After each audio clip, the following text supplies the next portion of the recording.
Oh, Hey, Ron. oh, I'm seeing. Let me see. Ben Martinez. Okay, let me see. And who else we have here? Okay, oh, Chief Lopez. Thank you for being here. Okay, Mayor, you can start it. Yes, sir. And thank you. All right. So at this point, one more, please. At this point, I'd like to open up the Baldwin Park City Council special meeting. Today, September the 16th, 2020.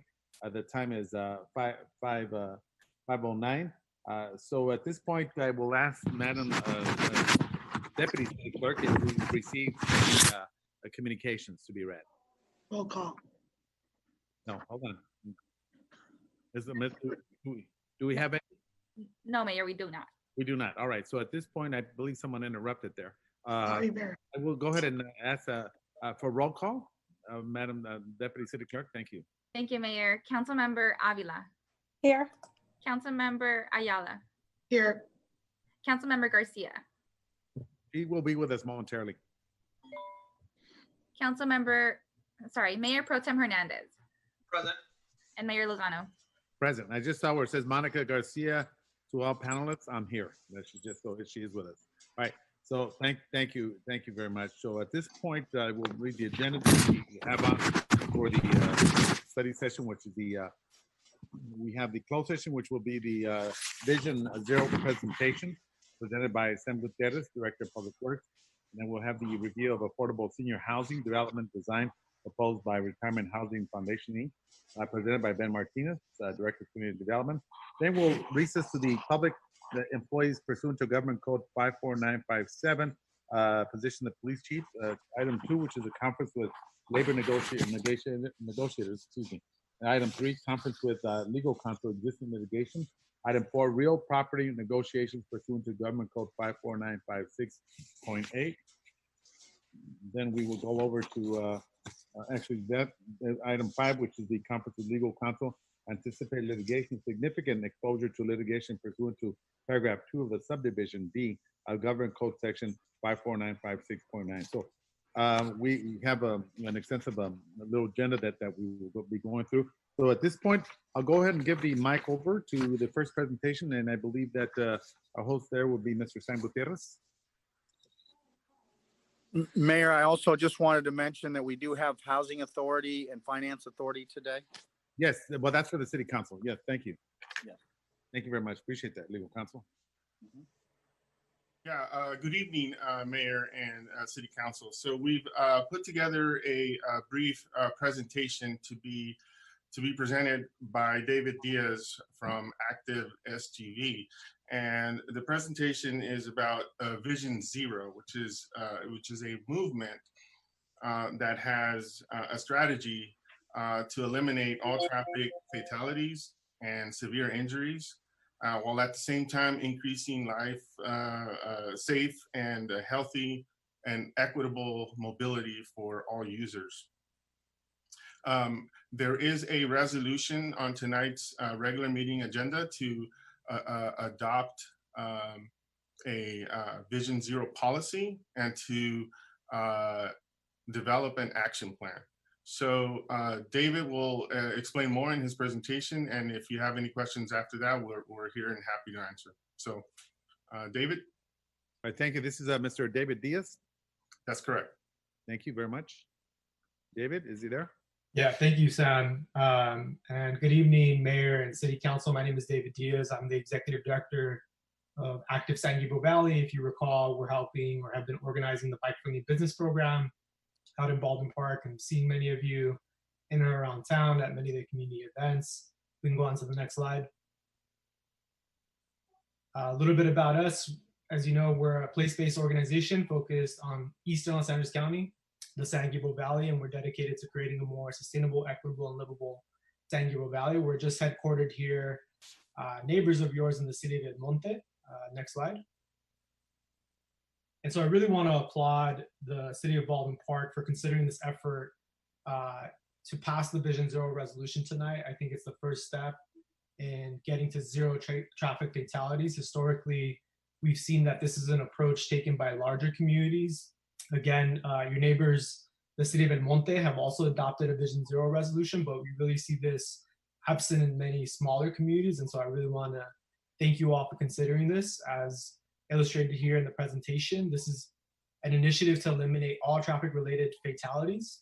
In 2017, this is according to the Office of Traffic Safety, there were 240 fatal and injured persons in the city of Baldwin Park due to traffic-related collisions. This is a systematic approach to making sure that you have policies, practices, and infrastructure design in place to lessen the severity of collisions, because we do know that we're all human and we're going to make errors, and so these things will happen. Next slide, please. And so here's the Baldwin Park Office of Traffic Safety data. I will note that this is data from 2017, and this is one of the considerations as part of your action plan is to, on an ongoing basis, be able to collect data more often, respond to it, and take and address some of the instances and things that are happening through what we call high injury network, in which I'll talk a little bit more later in the presentation. So you see here the disaggregation and ranking across the state for where Baldwin Park lands. And so as you see here, total fatal and injury, 248 persons. And then it gives you a disaggregation by nighttime hit and run, types of arrest, DUI arrests, and then you're ranking comparable to other similarly sized cities across the state of California. Next slide. And so the most common principles that are included within the design of a Vision Zero action plan are education, evaluation, encouragement, engineering, enforcement, and equity. And if we can go on to the next slide. I'm going to talk about what those look like and what are some examples. These are all for reference. Within your actual development of your Vision Zero action plan, you'll be able to develop strategies that have an implementation, cost, and timeline that'll be included. So for example, one of the critical components is not only driver education, but also people who are walking or biking. Here at Active SGV, we teach, with COVID now, we teach online. We teach bike safety classes online, but we're able to offer people rules of the road, traffic safety 101, learning how to bike classes for folks so that, users of the road, so that the users of the road know all the rules. So like signaling, stopping and turning, starting and stopping, all those sort of things, all to promote a culture of safety. Go ahead and hit the next slide. Encouragement, if you all recall, we hosted an Open Streets event with you all in Baldwin Park. Those events are critical to garnering public support and awareness of what it means to have safe streets in your communities. Other things or examples are walk or bike to school days. We've partnered with the city of Baldwin Park as well as Baldwin Park Unified School District to host and coordinate walk or bike to school days. And so as part of your Vision Zero action plan, that's one of the considerations. Ongoing encouragement to know that it's not going to be a singular event, but really integrated within the systematic approach so that children, parents, school district staff, Baldwin Park City staff, Baldwin Park City elected officials are really promoting this culture of safety. Go ahead, the next one. And then evaluation. As I mentioned at the beginning of this, you see that the data is from 2017. That's the most recent data available, but your police department will have the most available data that they're already tracking. And so one of the action steps that could be considered within the development of the evaluation principles is that you're responding to real-time data to be able to identify what they call a high injury network. And so those would be identified roads or intersections within the city of Baldwin Park, which I'm sure some of you could already speak to. If I were to ask you, what are the trouble areas in your community? I'm sure that you come up with 5 to 10 places where you see a lot of collisions or a lot of conflict between pedestrians and people who are driving. And so tracking, measuring, and evaluating progress on an ongoing basis are going to be critical to Vision Zero success. And so one of the things that we recommend is starting with a survey, community survey about existing conditions and attitudes for folks that are walking or biking currently. As someone who lives in a single car household, my main form of transportation is walking, biking, or taking public transit. And so there's a lot of expertise within people's lived experience of only getting around via walking, biking, or transit. Go ahead to the next slide. And then enforcement and equity. This is a big conversation here with respect to enforcement.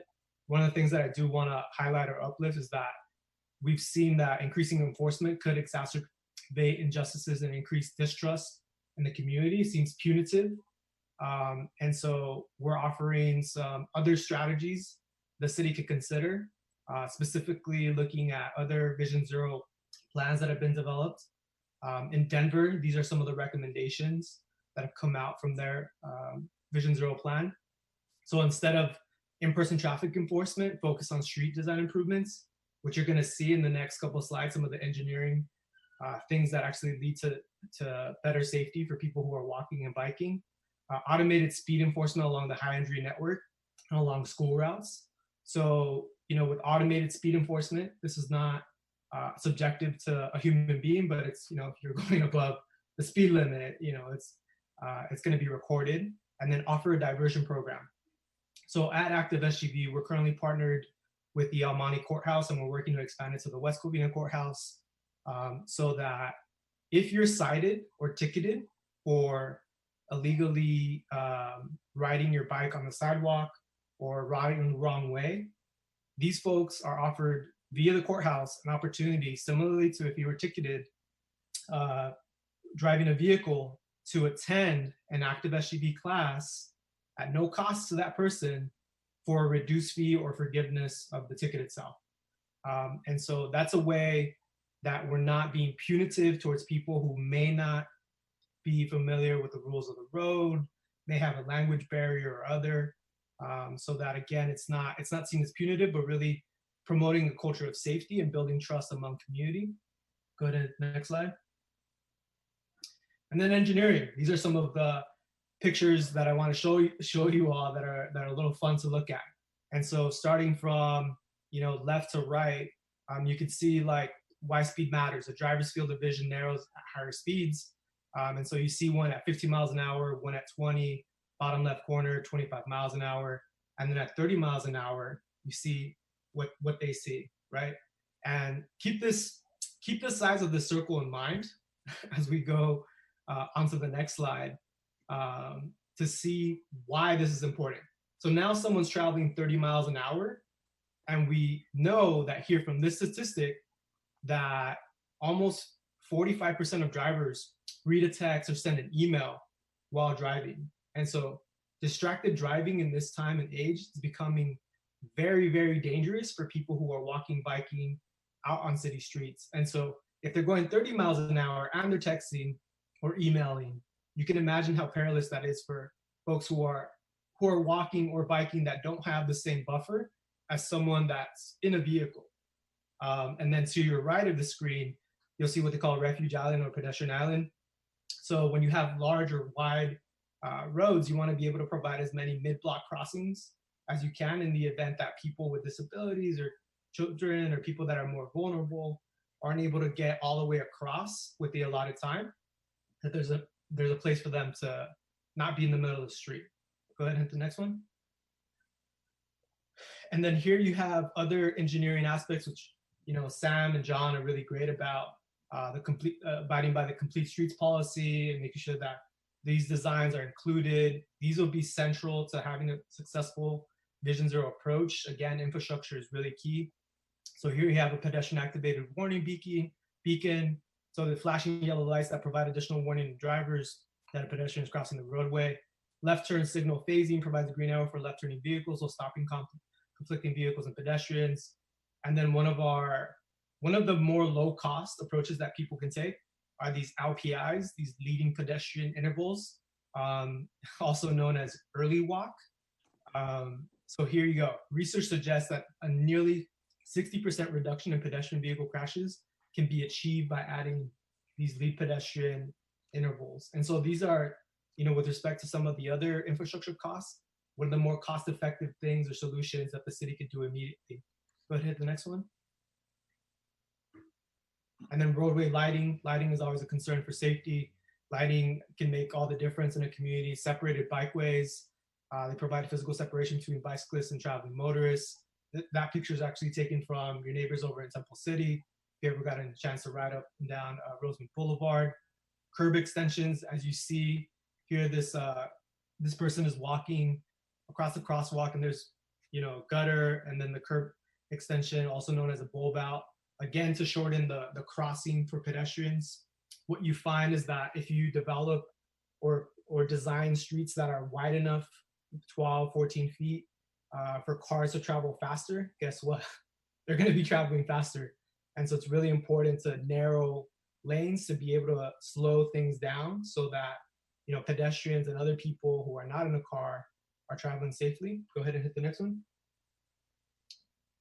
And then here, temporary roadway enhancements. Recently, the Council of Governments had a request to repurpose some of the open streets money to do some of these temporary roadway enhancements so that you can test and pilot them in your community. So all the things that you see in this picture in the upper right-hand corner are actually just, temporary. So it's paint, couple cones, markers, etc., so that you could see what this could look like. And you don't have to have, it helps to have the actual physical infrastructure, but in the short term, if you want to alleviate some of the intersection concerns and you want to pilot or get feedback from community on what their experience is, what recommendations could be made, this is a low-cost solution here.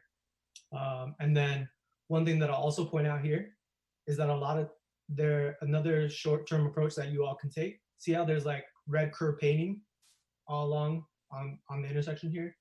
Many times when cars park there, it blocks the sight for the driver traveling either east or west or north or south for anyone that may be going into the crosswalk. And so if you look at all those blind spots that are in Baldwin Park right now, by just red curbing them, you can mitigate or prevent someone from hitting someone that's walking across the street. Go ahead and hit the next one. And then this is just more examples. So the refugee islands, which we talked about, and the roadway reconfigurations. Again, Baldwin Park's done a good job of applying for California ATP grants to draw down some of this funding. I know that you all were working to submit one for this round as well. So these types of infrastructure improvements are really going to make a difference. Go ahead and hit the next slide. And so here you are, keys to success. So equity and data-driven decision-making, again, responding to what the community feels is the most important, what their attitudes are, what their lived experiences, having data to support the decisions and making infrastructure improvements that would then hopefully be included in your into your capital improvement program. Long-term commitment, so a funding commitment. Every city receives local return from the Measure M program. There's also opportunities through the Measure M sub-regional program. Now with Measure W, you have an opportunity to create multi-benefit programs that could all be funding sources. And I think, Baldwin Park committing a minimum of 5% to 10% a local return from that they receive would be a strong signal to their commitment to achieving this 0 deaths in the next 10 years. And then ongoing community engagement and popular education. Absolutely, folks will have their questions about the practicability of some of the design improvements and some of the things that are being made, but having ongoing iterative conversations with community members in multiple languages, Spanish, English, and other API languages are going to be critical to ensuring success, because you want to not only communicate, what the challenges are, but also the successes, right? And then last but not least, collaborative approach to get to 0 fatality. So this will take an integrated approach within your departments, within your community stakeholders, with community, the police force, to ensure that you can get to 0 fatalities. It's really a dynamic culture shift in the way that we think about traffic congestion, mitigating speeding and other vehicular concerns. And so with that concludes my presentation. If we want to go on to the next slide. That's me. That's just my contact info. Yeah, well, first of all, David Diaz, thank you very much. This is a very impressive presentation, and it's something that a lot of things here that we have somewhat maybe adopted, but we need to. I mean, we have barely just touched the surface on, but what you're presenting here, we definitely need to make sure that we apply this to our community, especially the survey that you did. That now it's interesting. You're saying that bicyclists have had more, I guess, accidents. 28 you report. I think that was the highest on that report at 420. Could we place that back up there? That survey you placed, David? Is that possible? Were the fatal accidents? Yeah, sure. Somebody, if whoever's controlling the IT, could put that back up. Oh, sorry about that. Because just I saw that survey and I said, wow. Seems like the bicyclists have taken a brunt on this survey here. So we looked, if we look through here, let me see what I have. Hold on real quick. Some blocking me.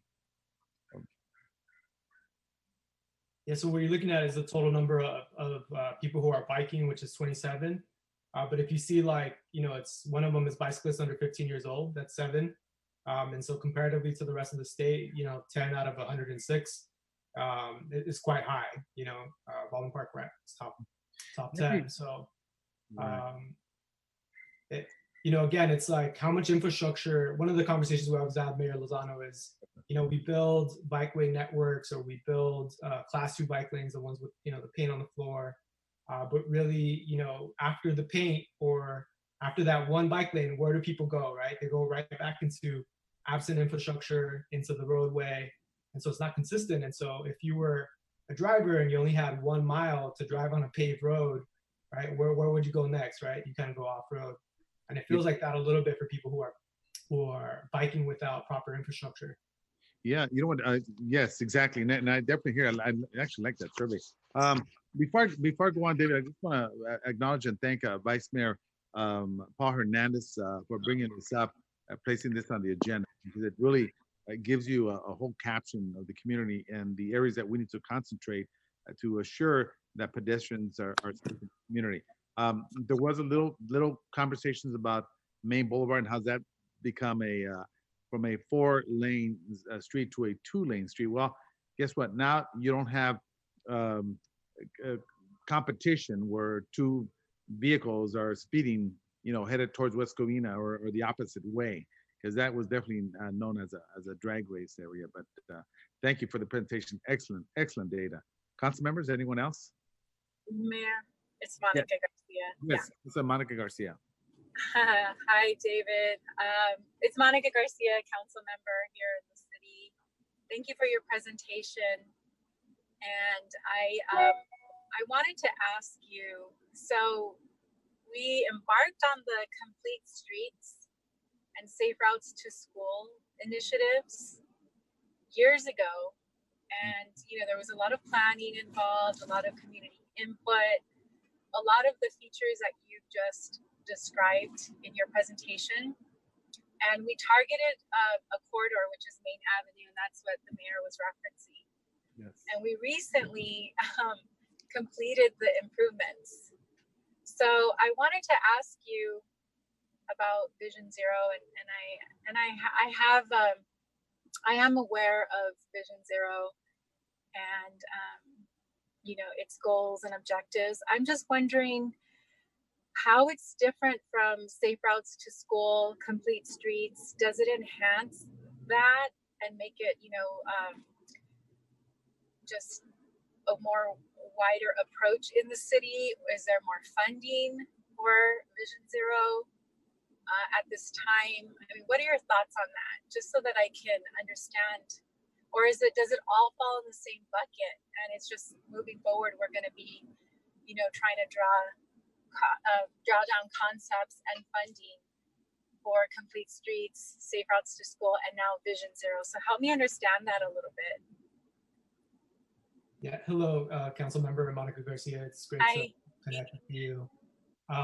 Yeah, great question. I think the strategies of Safe Routes to School and Complete Streets policy are all strategies within a bigger vision of Vision Zero, right? So like if you can think of the Safe Routes to School programming as well as the Complete Streets ordinance serving as one of the strategies for Vision Zero is, I think, the best way to frame it. So it's kind of like an umbrella of Vision Zero, and then strategies would be Complete Streets and Safe Routes to School. This is Baldwin, the city of Baldwin Park declaring that within the next 10 years, they're going to do everything they can to get to 0 fatalities, 0 traffic related fatalities.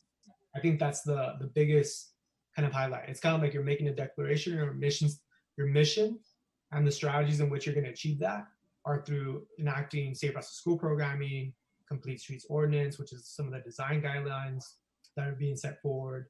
And then if you pair that with a funding allocation or commitment, that would make you it would make it even more feasible for you to get that.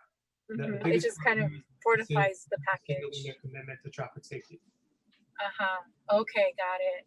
Yeah, so it's more of a declaration that we're making, and it may fortify a package moving forward if funding becomes available to show that we've taken these measures. So Vision Zero, complete streets, safe routes to school. Is that right? Yes. Okay, got it. Yeah, thank you. Thank you for that.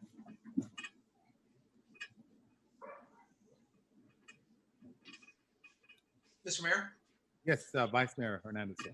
Thank you. David, thank you again for taking the time, out of your schedule and continue to work with our staff. I know this is something that we've started, we had a conversation back in July that's just been ongoing. And, as Councilmember Garcia mentioned, the city has been already committed to, safe streets and, the school routes.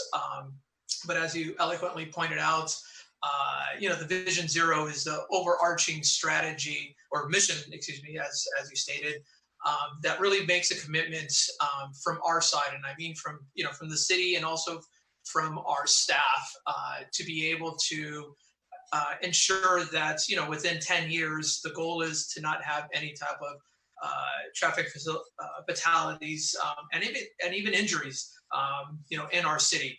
And adopting this type of policy, we have skin in the game by the designs that we're doing. That's the city has been recently been doing with Sam and his team, along with the police department, and just the way we look at things from a 30,000 foot view.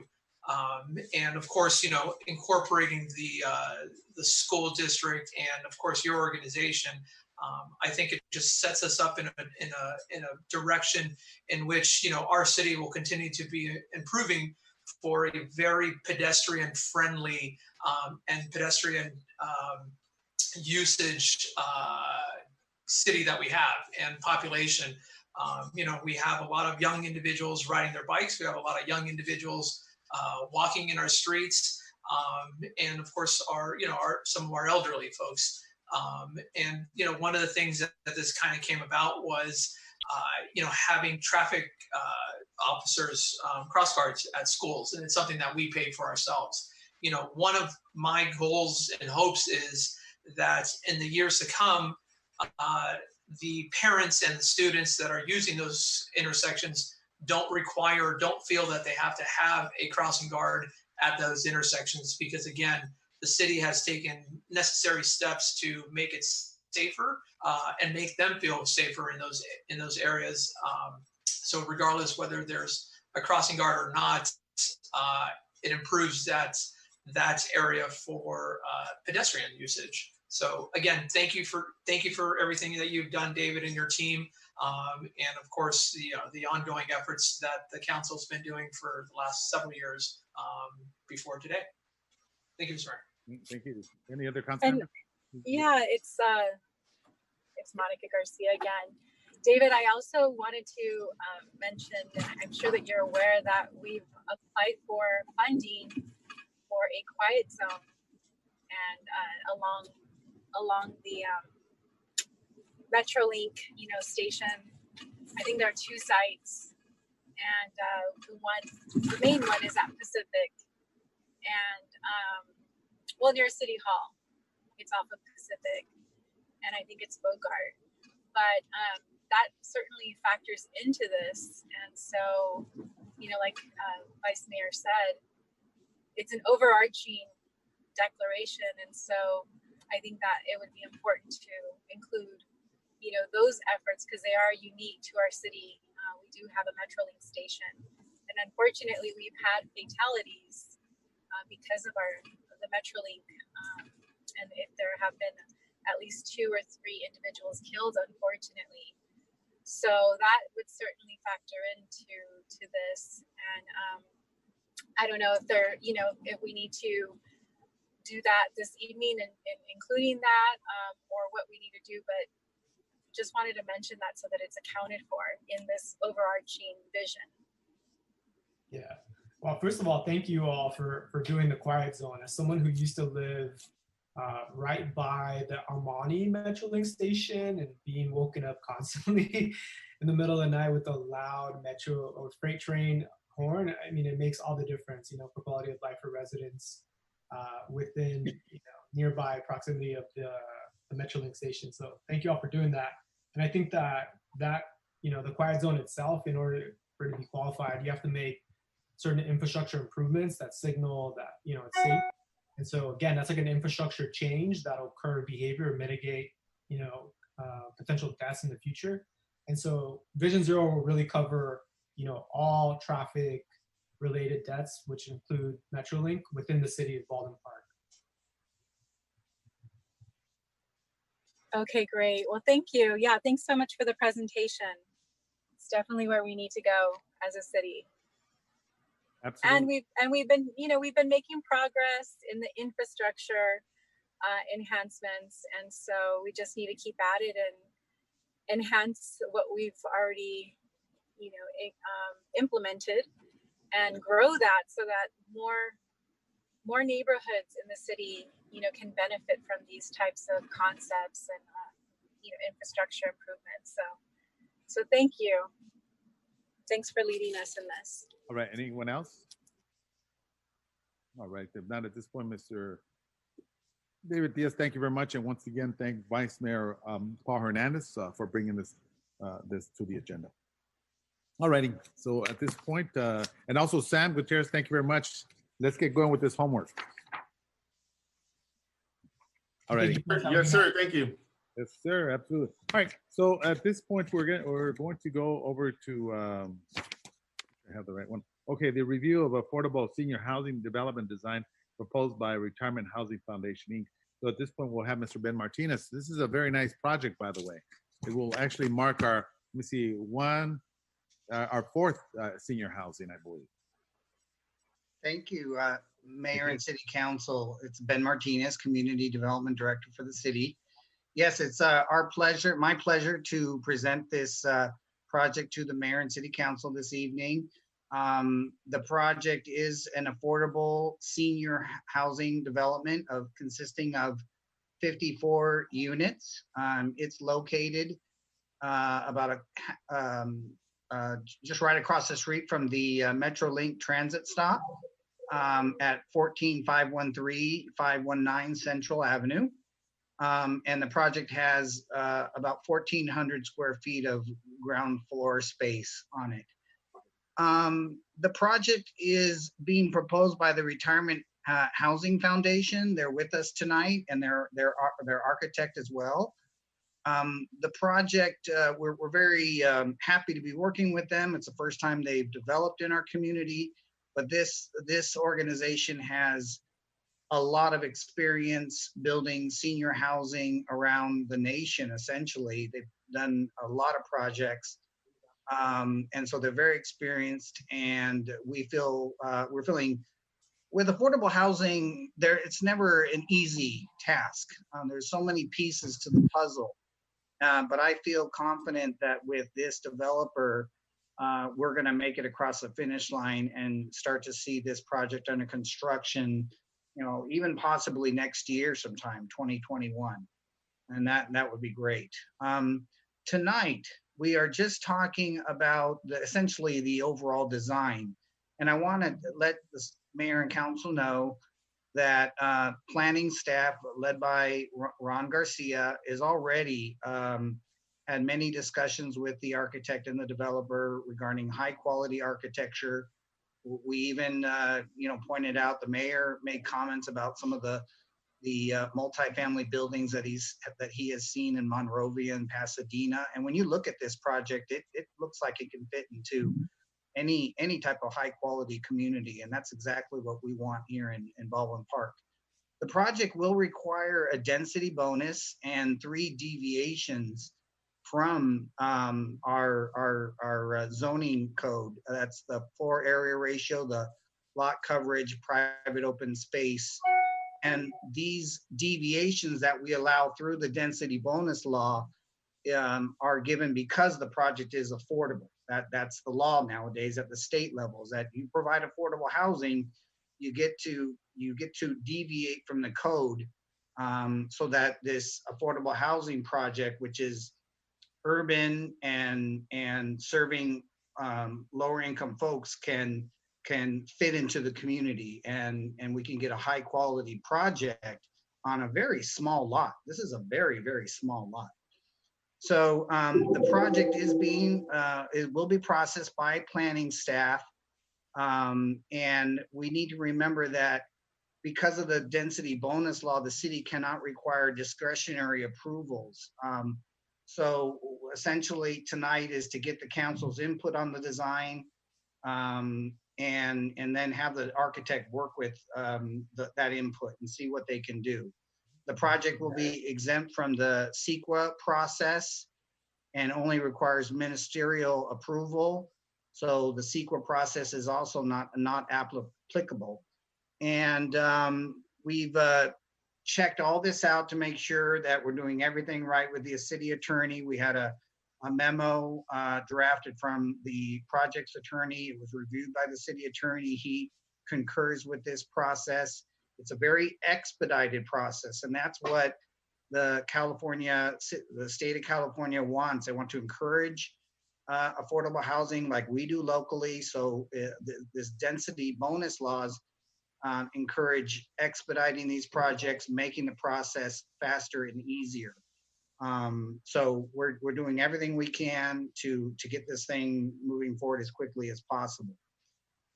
So I will introduce the team, or Ron, why don't you introduce the team and have them present the project to the mayor and city council.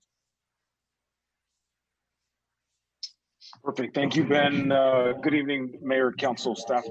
I'd like to introduce Pedro Burba, who is the lead architect on the project, and Bob Fard from Retirement Housing, and last but not least, is she on, Ben? Let's see here. Florence Webb is with us. Yeah. Florence Webb, that's right. So Florence Webb with Retirement Housing, and Bob Fard, and the lead architect that designed the project, Pedro Burba. Wow, first of all, good evening, everyone. Thank you for taking an opportunity to be here today, explaining further on the project. Thank you. Pedro, please start. You can present the project.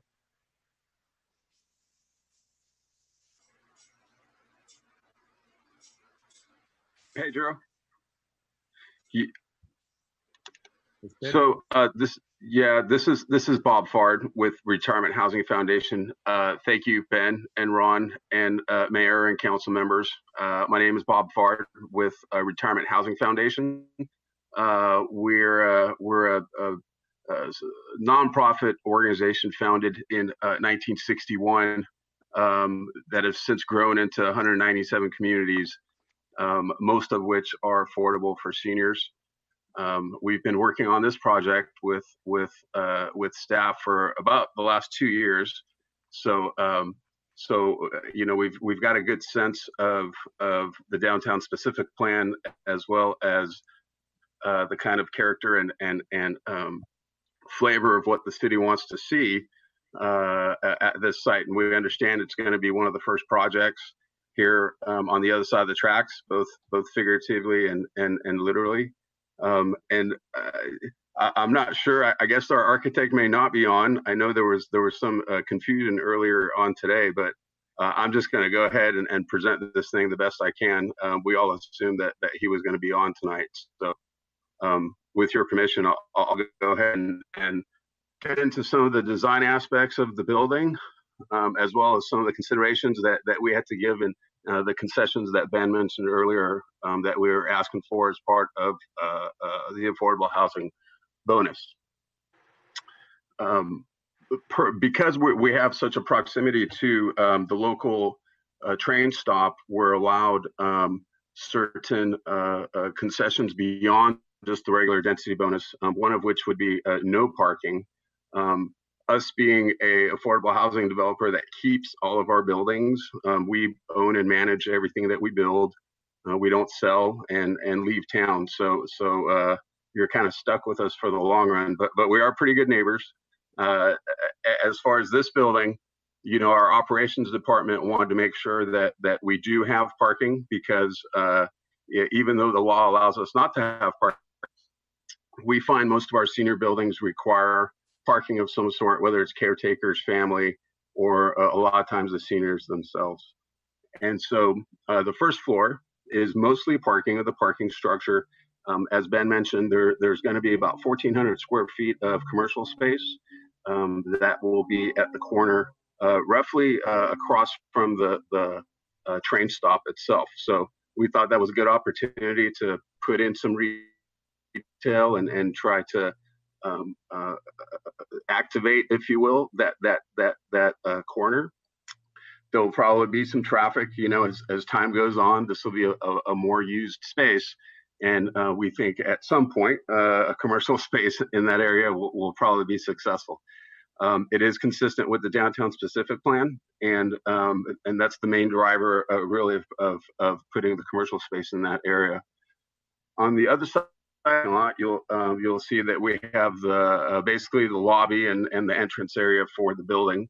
That would be where, that's kind of where you would enter the space, whether you're parking or walking in from the building, which is a fully secure FO, fob controlled building, as all of our buildings. And you get your mail there, run into the manager and maybe the social service worker, and either take the stairs or hop on and go on to your living space, which is the second, third, and fourth floors. You also see the amenity space, some of the gardens outdoors, as well as the streetscape, which is going to be consistent again with the downtown specific plan, with the trees at every, I think it's 2 or 3 feet or whatever it is. But again, the project will be fully consistent with the design elements, the beautification elements. The concept we're looking for are really just the building, so that we can put 54, 55 units on less than an acre, which is, for us pretty good. We think that's a responsible building. We don't try to get over our skis as far as density goes, although the demand for affordable housing is infinite. So the more we can build, really, the better for everybody. As far as the design elements, these are all 1 bedrooms. They'll be, you could go to or do I have control here? Perfect. So the second, third, and fourth floors are more or less the same layout. You'll have some amenity spaces maybe on the third floor and the fourth floor, where you'll see an arts and crafts room and the exercise room are on the second floor. The third floor would probably have the gym, and the fourth floor might have the library, for instance. Again, we want to get the residents out and moving around, and not being stationary, whether it's on their floor or in their unit. We want them to come out and congregate. So you see this is the upper deck courtyard. So as you come out of the building, you're basically on top of the parking structure, and that would be an area that we would landscape most likely, and put in some other landscape and beautification elements up there for, again, draw the residents out and have them interact with each other. After doing this as long as we have, we find that the interaction between residents, specifically seniors, is really key to mental and physical health. The more they get out and interact, the more they're walking around, the more they're doing arts and crafts together, and doing puzzles and interacting with their neighbors, as opposed to staying in units where your health deteriorates rapidly.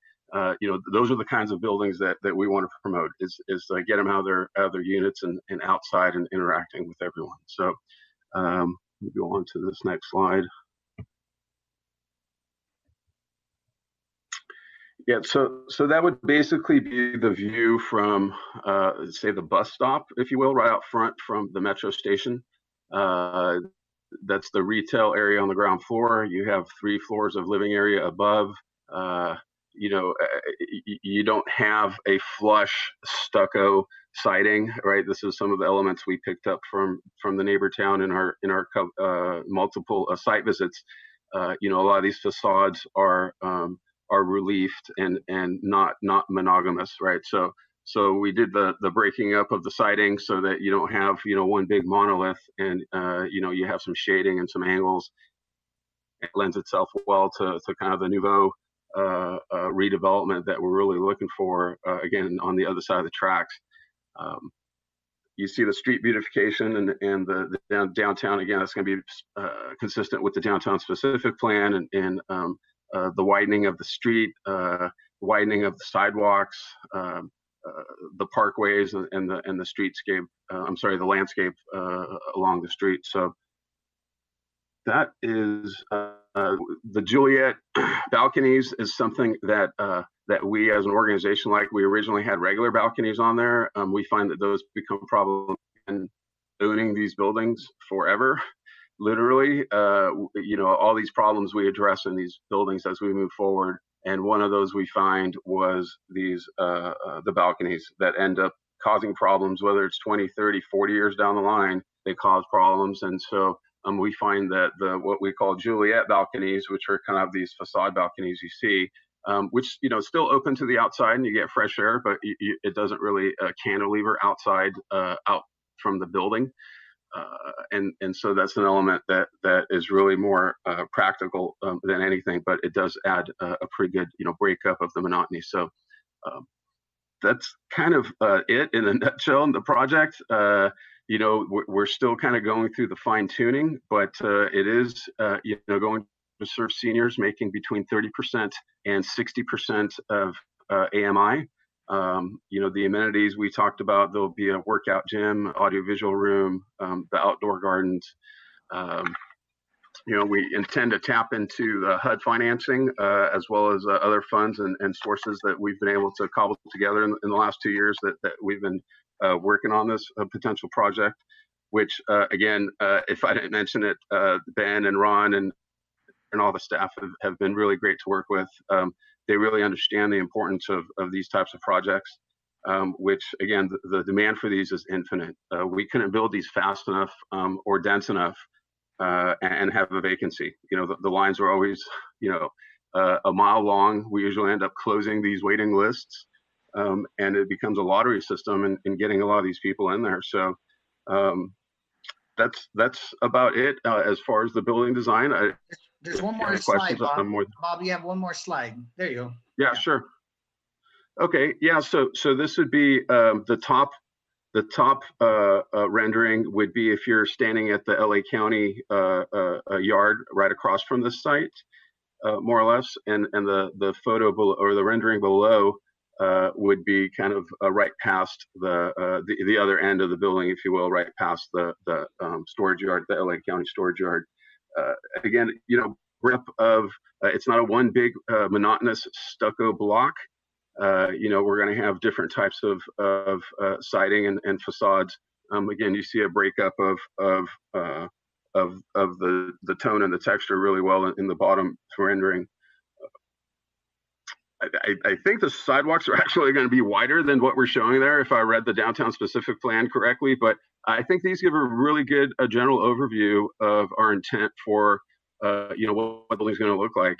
And we think in the long term, this is going to be the right project in the right place. And hopefully it'll be a catalyst for, again, the other side of the tracks, beautifying than what you see now. There's a lot of tired buildings around us, and hopefully we'll change that. And a lot of times, frankly, that is exactly the case. We build in South LA, we build in East LA, we build in a lot of areas being based in Long Beach, in Southern California, and wouldn't surprise me at all that after this project goes up, that you kind of start seeing other things pop up around us.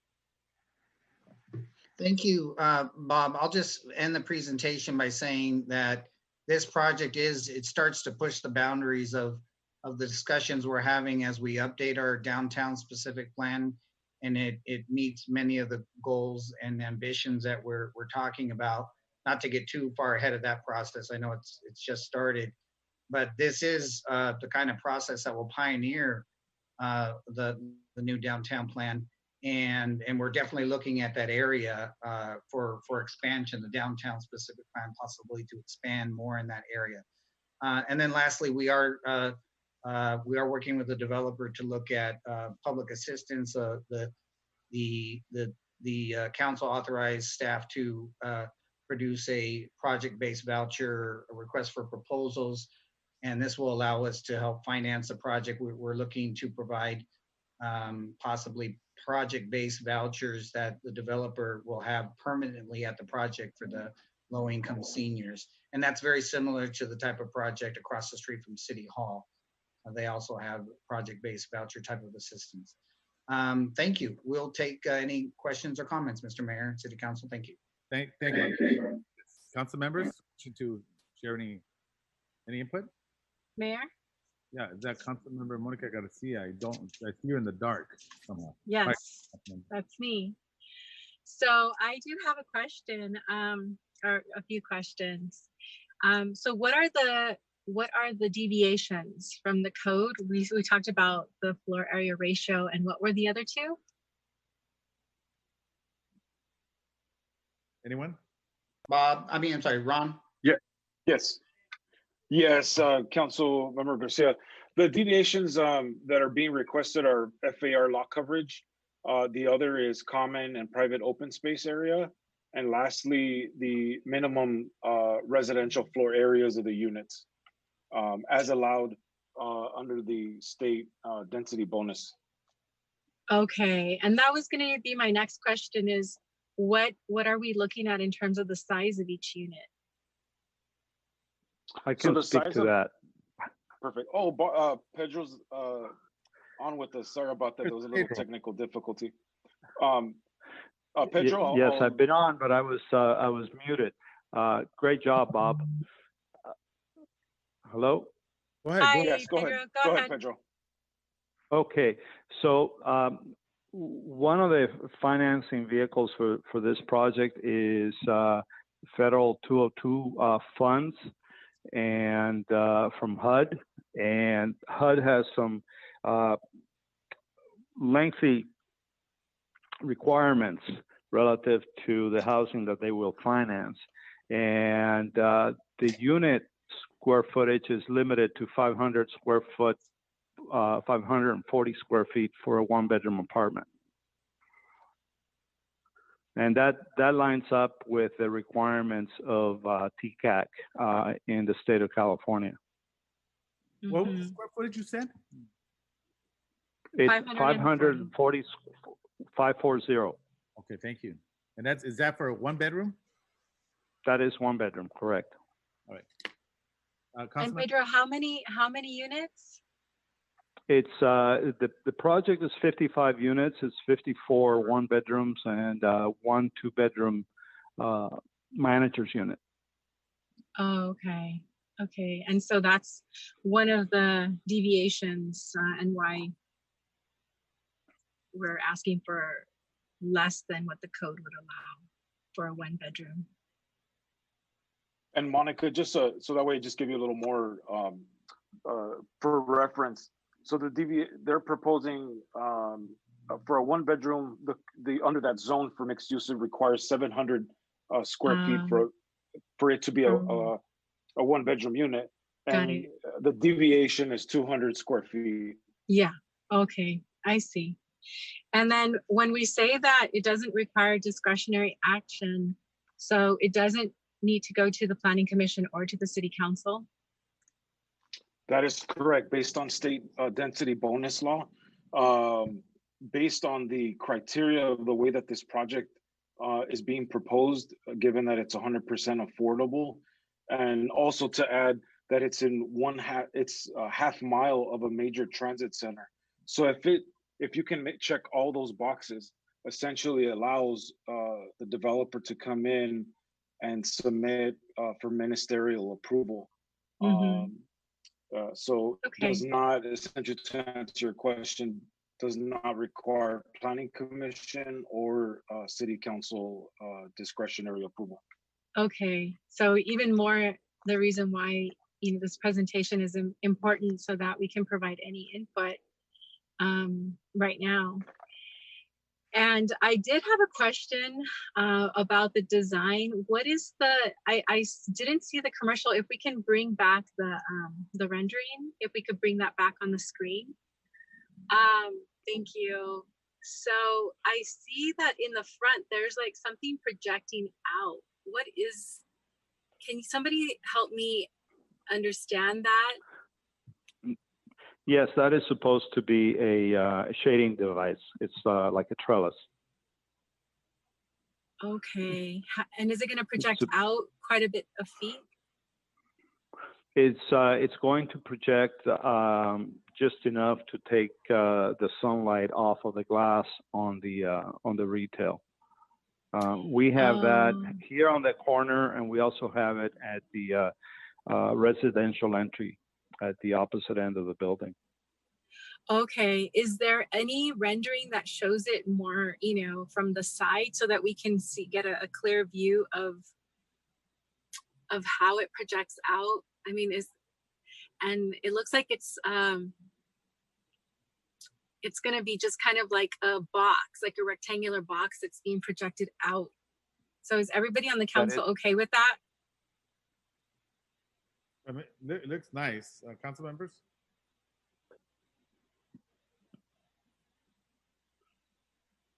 I guess. Okay. Yeah, I mean, I'm okay with it. I'm okay with it, you guys. Because I feel that it complements the rest of it, but I can understand Monica's concern in terms of like, it's a little bit different, I guess, if you are focused on it, but I'm okay with it for its purpose. Mm-hmm. Well, as long as we all are looking and seeing the same thing, because sometimes what happens is a project is built and then, you know, it's after the fact. So yeah, Councilmember Garcia. Uh-huh. Sorry, we'll make sure we put that at the top of our value engineer list. But as you know, a lot of these projects, they, they'll take a little bit different shape and form when they're actually built. And so, but we'll definitely take that into consideration from an owner standpoint. We don't love that element either. Okay. But we do understand there needs to be some sort of shading or at least some sort of breakup of the monotony of the building. Oh, okay. And I think this rendering looks great. I like how it's, you know, kind of got that transitional height going. I think it was just more in the front where it was just kind of projecting out. And I think everything else looks very nice. I really like how you've designed it with, you know, all this articulation and the different colors and the features, you know, the stone or the brick. It was just that one. So maybe if you guys don't really, you know, are not big fans and can think of something in its place. But otherwise, I mean, I think it looks very nice. And so the commercial is right below at that entry at the corner there. Is Yes. that what I'm, okay. Oh, I see it. Okay, thank you for pointing it out more. Okay.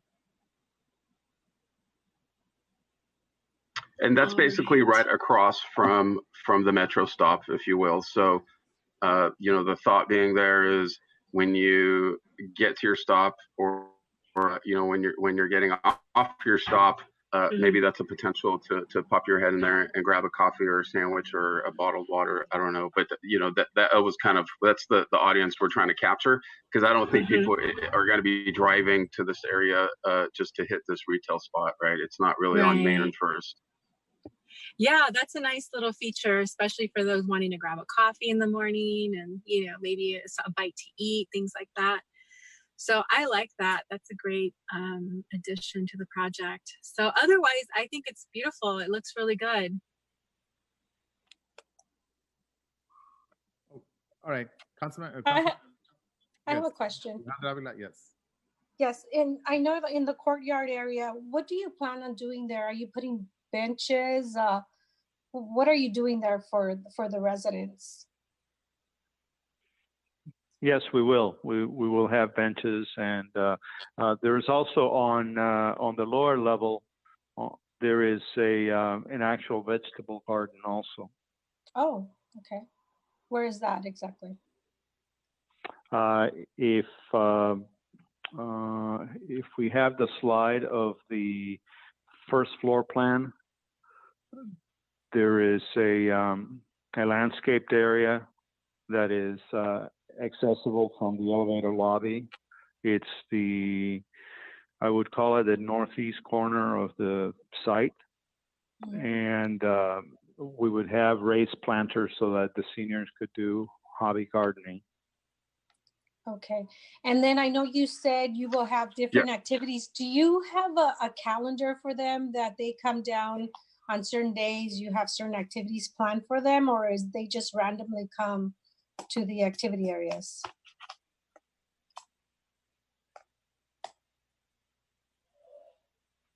I think Yeah. that, So thank you for the question, Councilmember. Yeah, probably a little bit of both, because this isn't a humongous building. And you know, I didn't mention, we actually own and operate the largest senior affordable building in the nation that we know of. It's in downtown LA, Angeles Plaza, which is about almost 1,100 units adjacent to Angel's Flight. If you've ever ridden Angel's Flight, you've been right next to our building, the four towers right there. And we find, you know, when we own that type of community, we definitely need to have a calendar, and we produce calendars, I think, 2 months in advance, and the activities are well advertised to everybody. On a 55-unit project like this, we'll probably have some calendars if there's a special event or something that's really important for the residents to attend, whether it's, you know, how to use a bank app, or you know, put Uber on your phone, or whatever it is, or computer training classes. Just because there's not that many people, so you could probably get away with doing a calendar and just kind of having people pop their heads in, and if enough people kind of show up and ask the same question, then maybe that merits a calendar event to where everyone kind of gets a notice that, you know, in 3 weeks we're going to kind of do this type of program. I know some projects that hold, you know, like Christmas events, Thanksgiving events, where everybody joins in and has type of potluck. So I was wondering if you did those type of events for them. Oh yeah, that's a given. In fact, the employees try to go to those things, because at the senior buildings, they do it right.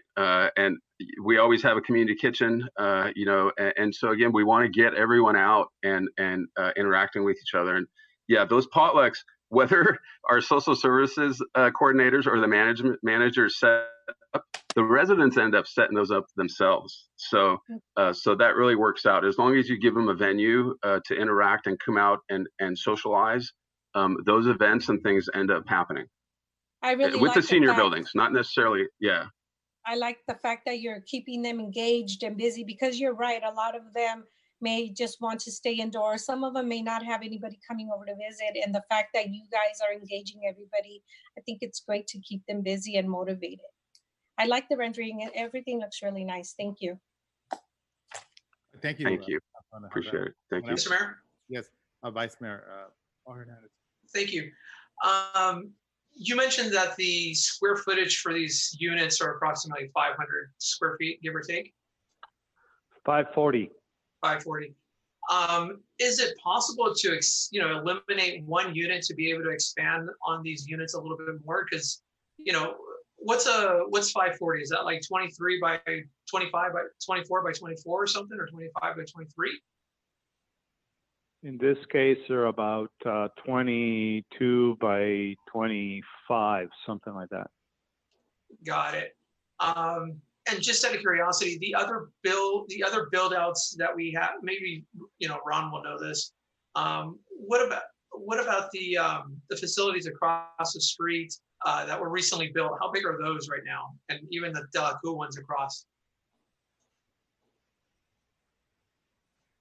A good question, council member. I wasn't here at the time, and unfortunately, I don't know what the average sizes are of those units. Right. I mean, because again, you know, I appreciate everything, and I love the design and everything else of the project, and I'm well aware of your project in downtown LA, which used to be the old. You know, if I remember correctly, those were the old Olympic housing units for the '84 Olympics that were converted over, if I remember correctly. But honestly, if we could, expand the space for some of these units, I'd appreciate that, because once you start adding someone in a wheelchair and other type of mobile units to help them walk around, it becomes a little bit cramped. And I know one of the purposes and one of the good things that you guys have been doing for quite some time is pulling them outside of their homes or their bedrooms to be more active outside, with all the various activities that, Councilmember Avila had mentioned and stuff that you guys have mentioned. But ideally for myself is, if we would be able to eliminate one of the units to be able to make some of them a little bit larger, or perhaps, if there's one that's, that's more of, wheelchair accessible, a little bit larger, to allow a little bit free flowing for that type of ADA design, I certainly would be, much more appreciative of that. The state of California, because they are involved in the project also from a financing standpoint, they require that 100% of the units in a senior building be ADA accessible. So all of these units are ADA accessible. And additionally, the feds under 202 require that all units comply with what's called universal design, which is the concept of allowing people to age in place. And all of these units are compliant with that concept. Perfect. And Yeah. And then what about a little bit of the extra elbow room to be able to have, if they have somebody over or a couple folks over in their units, they don't feel all cramped up in a small little studio, essentially is what we're calling them. These projects are competitive as to the cost of construction.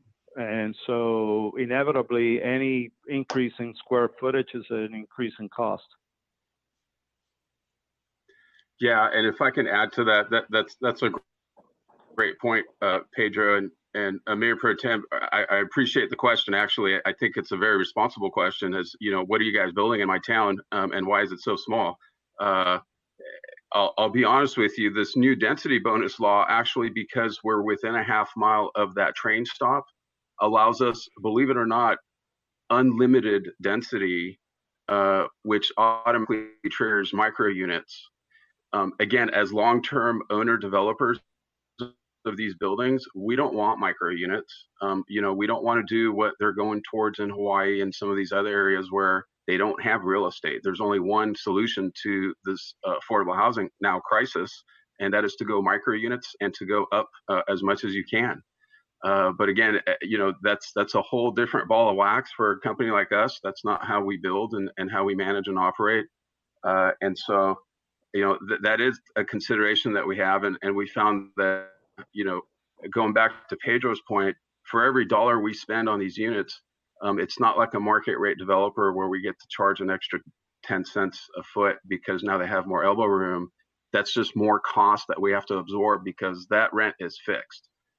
Whether we spend $100 a foot or $1,000 a foot, the rent we're going to collect doesn't change at all. And so, we have to kind of find that sweet spot.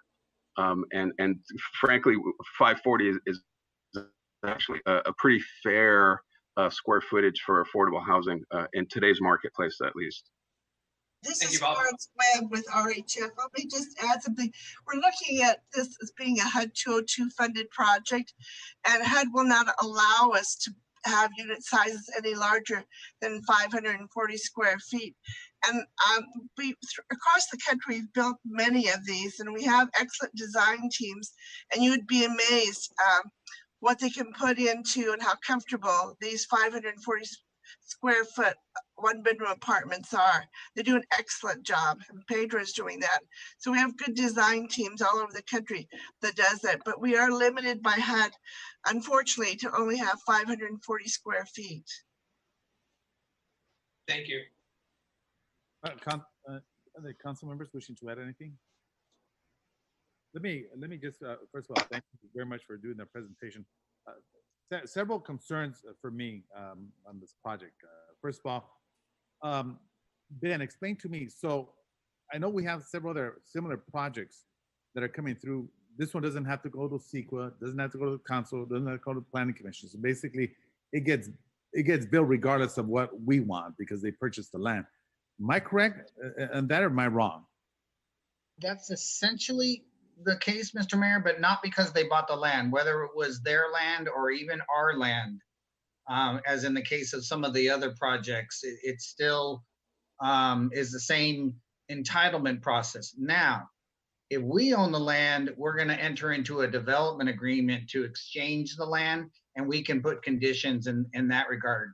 So it's a little different process. But in this case, we don't, because that's basically an independent landowner, what have you. So we get another project similar to this, and I'm not certain if the one that we're looking at off of Ramona, without mentioning the actual area, are they also in similar? Is that a similar project with what this project is being proposed? The same thing? Yes, they will take advantage of the same downtown specific plan.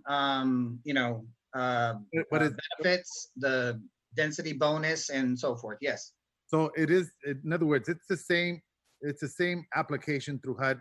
So they don't have to go through CEQA. They don't have to go to Planning Commission. They don't have to go to City Council. Am I correct? Or am I wrong?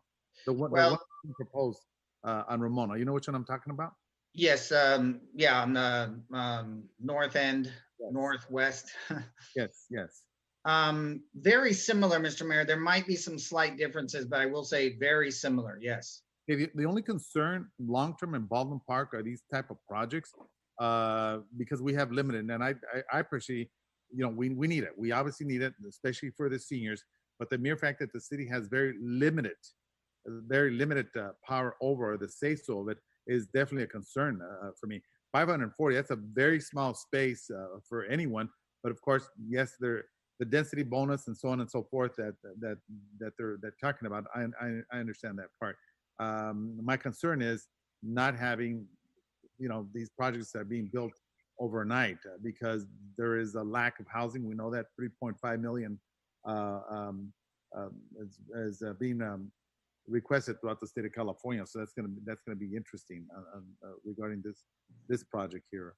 But nevertheless, it looks good. Those are my concerns and long-term concerns for the city of Baldwin Park. How many units are going to be in this project? 54 units, Mr. Mayor. Here's another thing I don't like, because it's federal funded.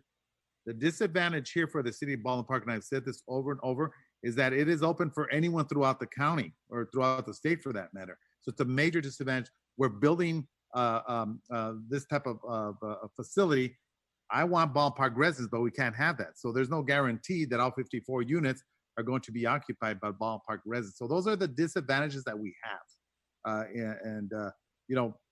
So I just want to state that for the record, because I wish it was just Baldwin Park residents, but that happened to the Rome project, that happened to the Telecu project, and that happened to the Paloma project that I was present. That's the only thing. Let's go ahead. Yes, Mr. Mayor, that is true. And to address that, those are fair housing laws, which we must respect and abide by. But we are allowed to market this project locally, and we will do that. And there's many things we can do to market this project locally. We just cannot, discriminate, so to speak, out people that live outside of the city. But and I understand that, Ben. For me, the discrimination is a sad part that our own residents can't get it. We're talking about trying to house this report by the county, like 500 and some odd homeless. Well, you know what? Let's get some of these seniors that are involved, that are part of that. But that's the unfortunate part. Yes, I understand. The discrimination is that it cannot be 100% City of Baldwin Park. And that's the sad part. But I just want to place that on the record for everyone to know. Right, and I agree with you on that part, Mayor, because that's a conversation I've had with Ben also, to give priority to our residents. But Ben, you said that we can advertise to our residents first, or is that what you said, or what was it that you said exactly? Yes, we essentially can market locally, and there's nothing wrong with marketing locally. That Mm-hmm. Yeah, ideally, like the mayor said, would be to get our residents to profit from all of this and are homeless, but we understand there's laws that we need to follow.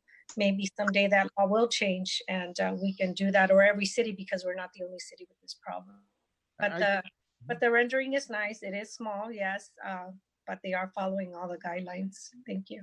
Oh, yeah, no, and absolutely. Thank you for that, Councilmember Alejandra Avila. Good points on your part.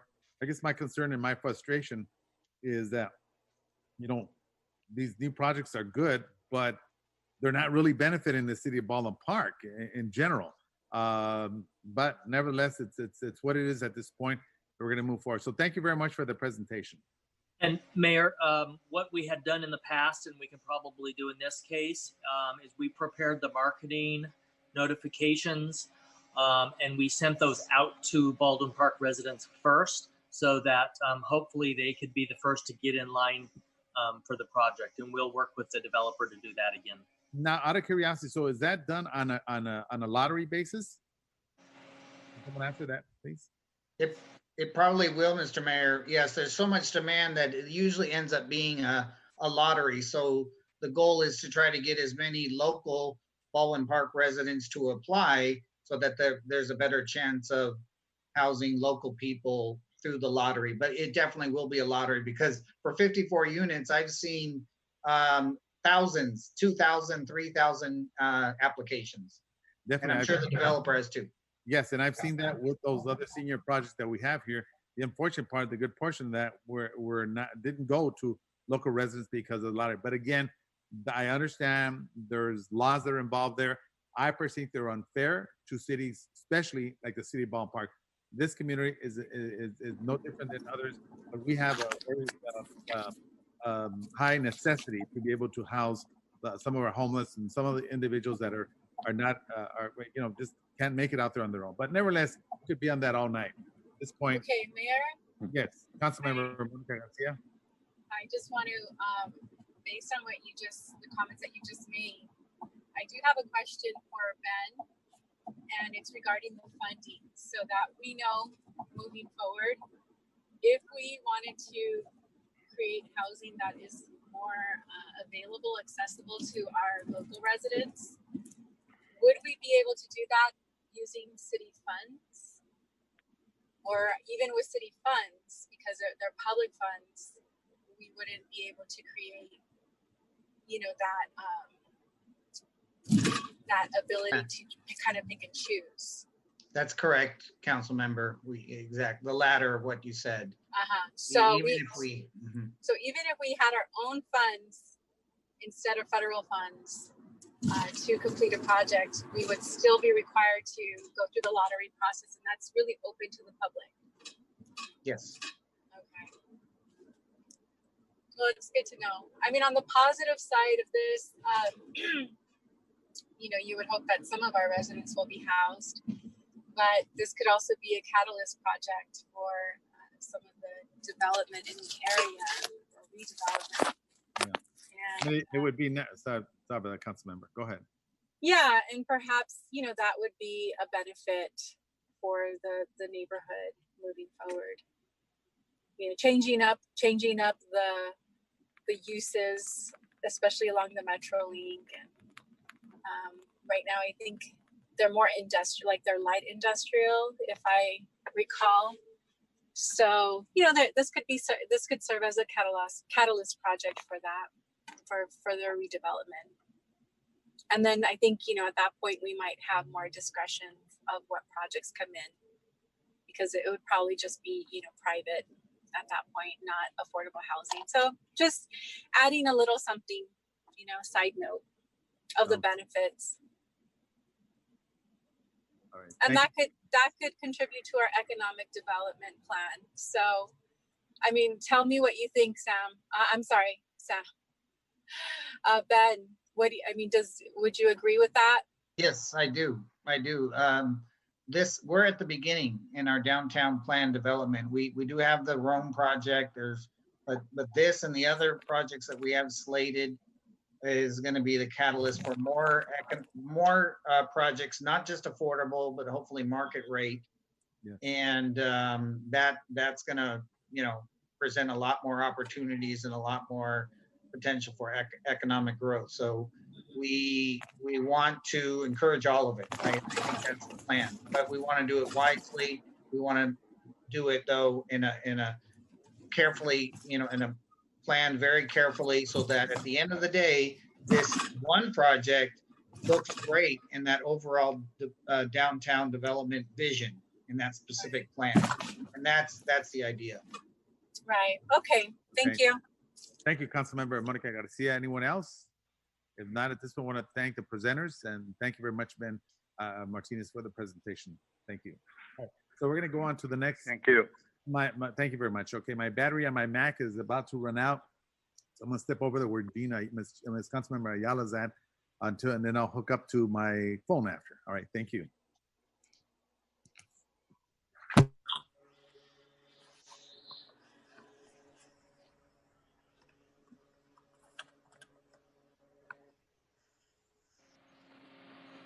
Okay, and Mayor, I think you're ready to adjourn to closed session.